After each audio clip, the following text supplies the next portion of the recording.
સાવરકુંડલા મુકામે નગરપાલિકા અને વહીવટી તંત્રના સહયોગ, ભારતીય જનતા પાર્ટીના કાર્યકર્તાઓ, શાળા અને કોલેજના બાળકો સહિત મોટી સંખ્યામાંની ઉપસ્થિતિ સાથે આજે ત્રિરંગા યાત્રા યોજાઈ।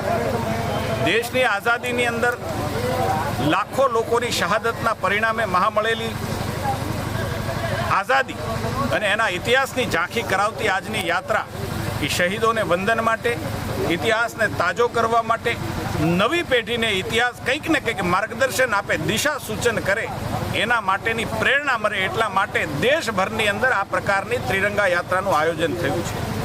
પરમ દિવસે સ્વતંત્રતા પર્વ છે અને એની પૂર્વ સંધ્યાએ એના આગળના દિવસોમાં દેશભરની અંદર દેશભક્તિનો માહોલ જાણે જાગી ઉઠ્યો છે।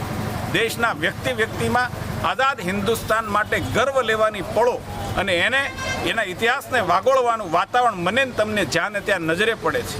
આ યાત્રાને શહેરભરના નાગરિકોએ વધાવી છે। હું યાત્રાની અંદર આ દ્રશ્યોને જોતો હતો કે જે પ્રકારે લોકો દુકાનમાંથી, પોતાના ઘરમાંથી, પોતાના બગીચામાંથી બહાર આવી અને કોઈના હાથમાં રહેલા ઝંડાના દર્શન કહીને પોતે સ્વયંભૂ રાષ્ટ્રને સલામી આપતા હતા। આ દ્રશ્ય હું એમ માનું છું કે ભારતની આઝાદી અને આઝાદીને પ્રેમ કરવાવાળા, રાષ્ટ્રને સન્માન કરવાવાળા લોકો, એને અમે સન્માન કરીએ એવા પ્રકારનો આજનો માહોલ હતો। હું એમ માનું છું કે આ યાત્રા આજે ખૂબ સારા વાતાવરણની અંદર હજારો નાગરિકો, બાળકો સહિત પૂર્ણ થઈ છે। આઝાદીના આ ઘડવૈયાઓને શ્રદ્ધાંજલિ આપી છે અને એમનું ગૌરવગાન કરીને આ યાત્રા આજે નગરપાલિકાના પ્રાંગણમાં સમાપન થઈ છે। Thank you.